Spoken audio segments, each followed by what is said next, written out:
So, good afternoon to you all, guys. So today we are going to start with our topic, the later Vedic civilization, which we have left before. In the later Vedic civilization, what we have studied before is later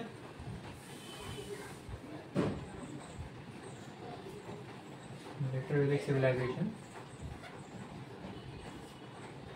We have studied the societal structure of the later Vedic civilization, the economy of the later Vedic civilization. Now what we have left is to study the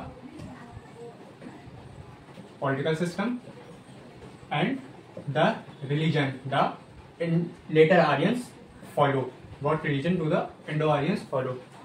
These two things we are going to study today.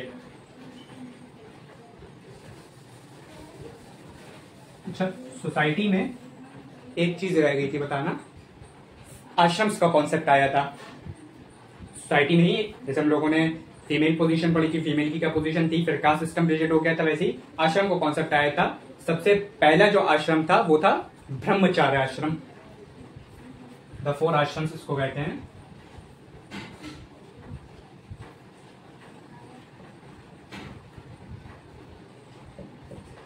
Four ashrams. So the number first ashram is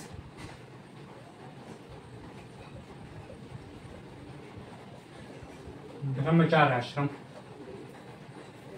ये concept दिया गया था कि जो starting से by birth जब कोई child born होगा, सन बॉर्न होगा, तो वो अपने एज स्टार्टिंग से लेकर 25 इयर्स तक वो गुरुकुल अटेंड करेगा, यानी एजुकेशन, अर्ली एजुकेशन अटेंड करेगा किसी गुरुकुल में, और अपने गुरु को गुरु दक्षिणा देगा।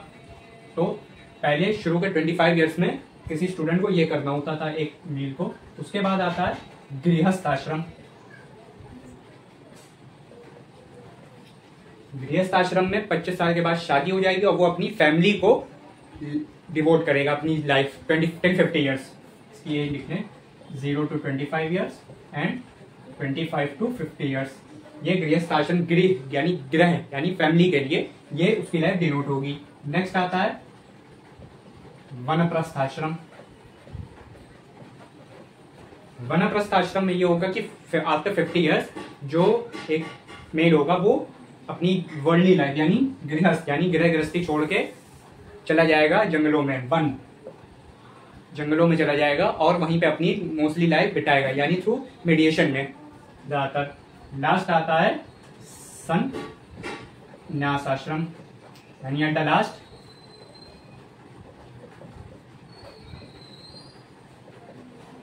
75 to 100 इयर्स पे वो सन्यासी बन जाएगा।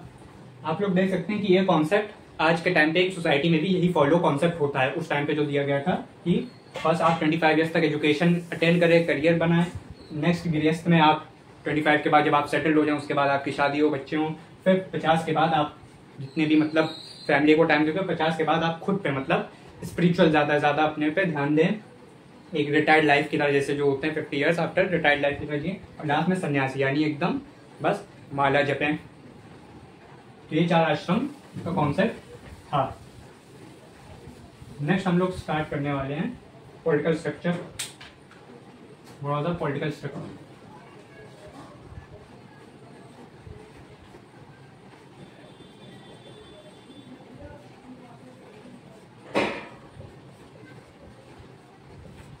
Political system of the later Vedic civilisation.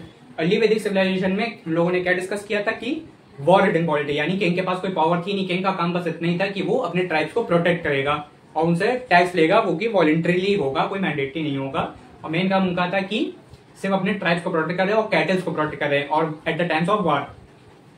यहां पे हम लोग देखेंगे कि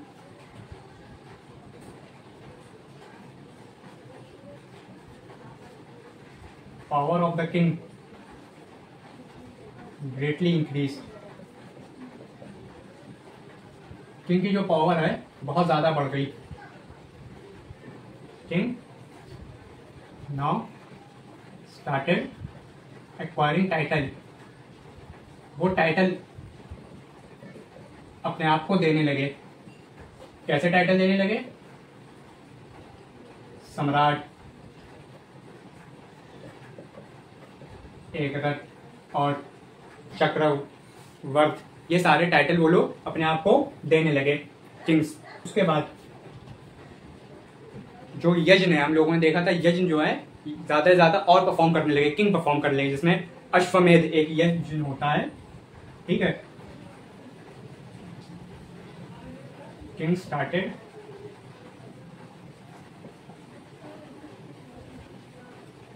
परफॉर्मिंग यज्ञ। यज्ञ जैसे कि अश्वमेध एक यज्ञ होता है, राजसूया भी होता है। ऐसे अश्वमेध में क्या होता है कि एक रिचुअल होता है कि जो राजा होगा वो अपने घोड़े को छोड़ देगा, और वो घोड़ा जिस जिस टेरिटरी में जाता जाएगा वो टेरिटरी राजा की हो जाएगी। ये रिचुअल किंग लोग परफॉर्म करने लगे थे। अच्छा, ये क्यों होने लगा था?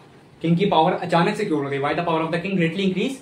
Because the taxation system had started. Taxation system had made mandatory. जो वॉलंटरी था अर्ली वैदिक पे तो मैंडेटरी हो गया, तो किंग को अपनी पावर पता चली।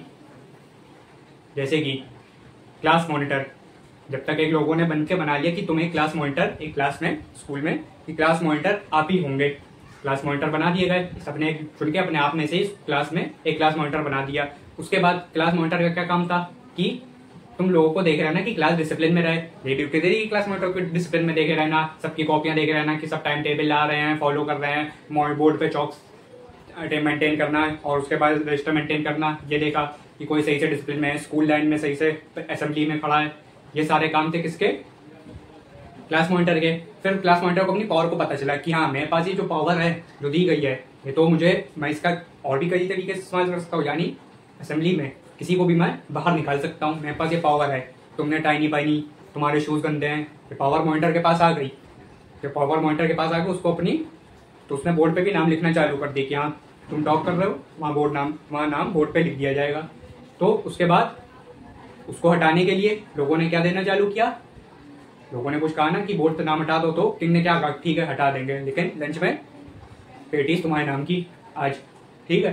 तो इस हिसाब से यही सिस्टम फॉलो हुआ लेटर वैदिक सिविलाइजेशन में कि किंग की पावर बहुत ज्यादा इंक्रीज हो गई। उसके बाद किंग ने अपने अंदर भी बहुत सारे मिनिस्टर्स रख लिए, लाइक क्या कहते हैं, सेनानी और पुरोहित, ये सारे लोगों के मिनिस्टर्स हो गए थे।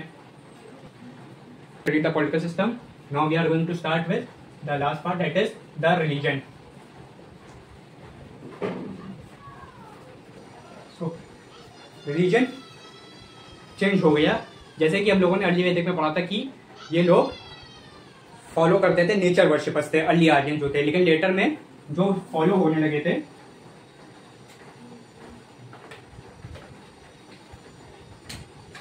जो रिलीजन, वो थे जो गॉड से लोग फॉलो करने लगे थे, होते ब्रह्मा, विष्णु, शिवा, ये सारे इनके प्रोमिनेंट आइडल हो गए थे। ये लोग इन्हीं को वर्शिप करने लगे थे। ऊपर से इनकारनेशन ऑफ विष्णु जो थे,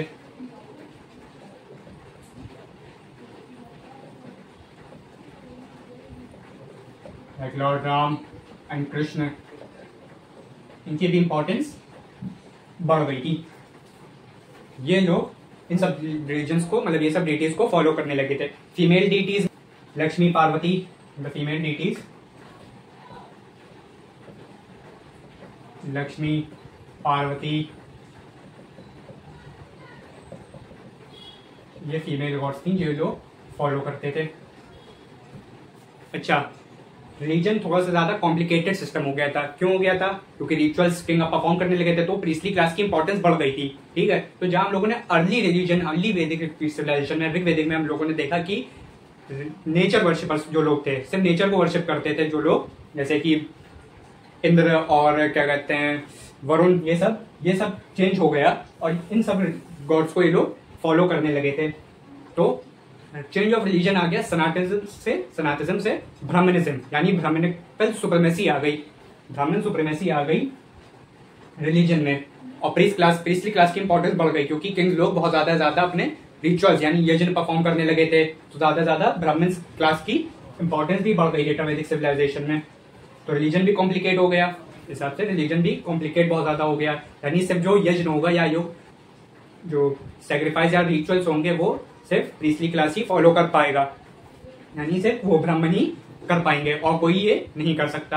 अच्छा, उसके बाद एनिमल सैक्रिफाइसेस भी बहुत ज्यादा बढ़ गई इसी टाइम पीरियड में, किंग्स ने जो कि इंक्रीज कर ली थी एनिमल सैक्रिफाइसेस।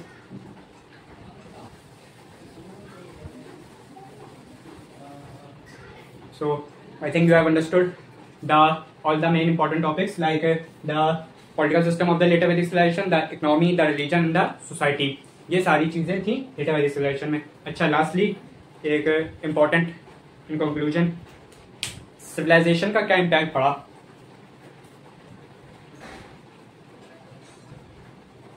पूरी आर्यन सिविलाइजेशन का impact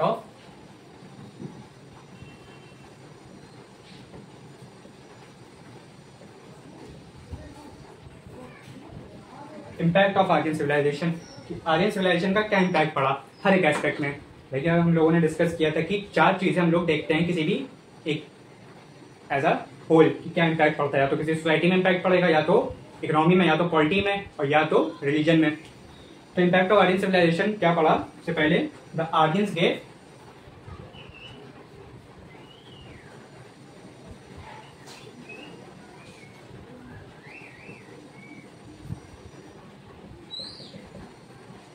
Sanskrit language,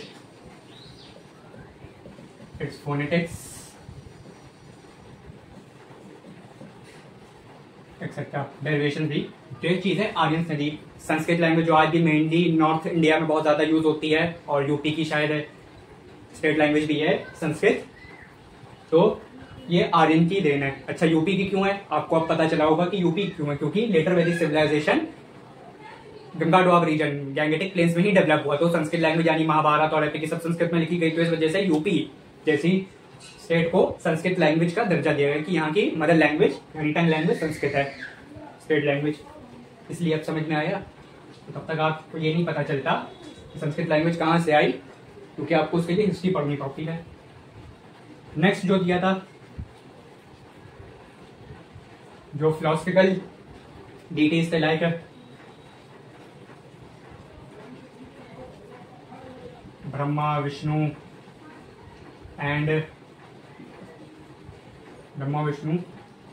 ये आज भी वर्शिप किए जाते हैं. शिवा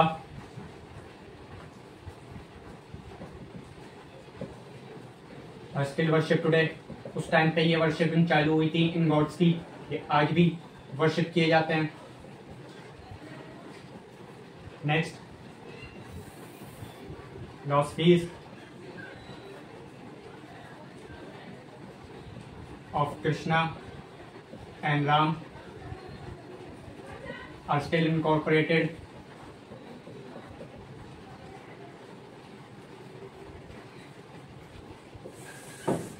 In present context, आज भी ये लोगों को राम और कृष्ण की जो फिलोसफिकल थ्योरीज है, फिलोसफिकल जो फिलोसफीज हैं, वो आज भी लोगों को पढ़ाई जाती हैं.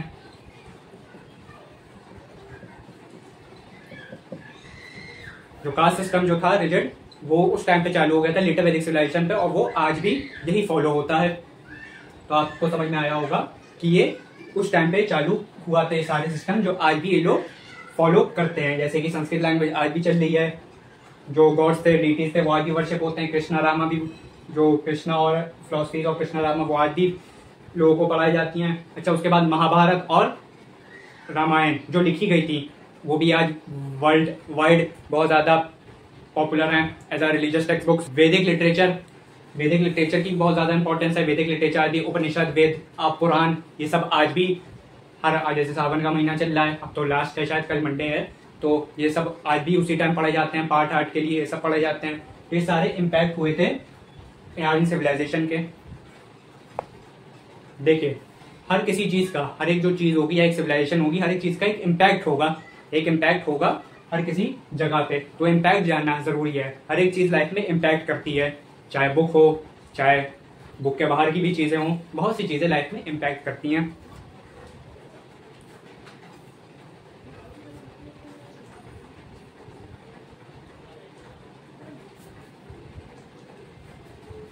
So I think you have understood the impact of the Aryan civilisation. हर एक चीज इम्पैक्ट बहुत ज्यादा करती है. कोई भी चीज हो, हर एक चीज की इम्पैक्ट जानना, इंपॉर्टेंट जानना बहुत जरूरी है. हर एक चीज इम्पैक्ट करती है, चाहे वो बुक की चीज हो, चाहे वो बुक के बाहर की चीज हो. जैसे कि आजकल लोग बहुत ज्यादा इम्पैक्ट हो रहे हैं. कोई एक फिल्म आई है सैयारा देख के, वो बहुत ज्यादा इम्पैक्ट हो रहे हैं आजकल के यूथ. अब वो पता नहीं उसमें क्या है, लेकिन वो बहुत ज्यादा उस पर ग्लोरीफाई कर रहे हैं उस फिल्म को. ऐसा पता नहीं क्या है उस फिल्म में. उसमें बाइक लेके जा रहे हैं, तो वो ऐसे ही बाइक अपनी पार्टनर को, गर्लफ्रेंड को बैठा के जा रहे हैं. मतलब भिखमंगों वाली हरकतें कर रहे हैं ये सब लोग. कि बाइक पे बैठा के लेके जा रहे हैं। बाइक भी अच्छा, बाइक में भी पेट्रोल बाप के पैसों का लग रहा है। ये भी दिन में तमन्ना नहीं जाग रही कि कम से कम अपनी गर्लफ्रेंड को मॉरिस गैराजेस में या मर्सिडीज़ में घुमाए जाके। नहीं, भिखमंगों वाला सिंड्रोम आ गया है लोगों में कि बस वही हरकतें करनी है, मतलब उससे ऊपर ही जा पा रहे हैं। कम से कम कार के आगे गवर्नमेंट ऑफ इंडिया लगाते जो VIP पास मिल जाए, टोल टैक्स ना दिखाना पड़े या कहीं रुको ही ना, चेकिंग ना हो। लेकिन वही हरकतें स्कूटी से घुमा रहे हैं, ऊपर से एस्थेटिक कैफे, कोई 2 कौड़ी की चाय नाम का कैफे, वहीं लेके जाना है, उसमें भी पैसे पॉकेट मनी घर से मिल रही है, वही खर्चा करनी है। मतलब सब नीच हरकतें लोग आजकल वो फिल्म देख के कर रहे हैं, तो ये सब नहीं करनी चाहिए। और फिल्म तो बहुत बाद में ही सब लोग पहले से भी कर रहे हैं, वो पता नहीं क्यों लेकिन कर रहे हैं। So I think you have understood the later Vedic civilisation. ये सब करके मिलता क्या है ये भी नहीं पता, ये सब करके होता क्या है ये ज़्यादा से ज़्यादा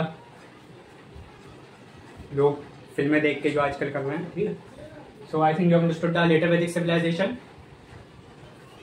So in the next class we will study, I think you can tell me what topic we are going to study, and we are going to start the Jainism Buddhism। ऐसे तो इसके बाद जनपद धीमे धीमे डेवलप होना शुरू हो गए थे, जनपद से फिर महाजनपद हुए, महाजनपद फिर उसके बाद जैनिज्म बुद्धिज्म आए। लेकिन अभी 6th क्लास के हिसाब से हम लोग यही पढ़ेंगे, क्या, जैनिज्म एंड बुद्धिज्म। तो नेक्स्ट टाइम तक हम लोग जैनिज्म बुद्धिज्म स्टार्ट करेंगे। And thank you for watching this video and tell me in the comment section that what was the, have you understood the video, and if you have any doubt then let me know in the comment section. So thank you for watching this video.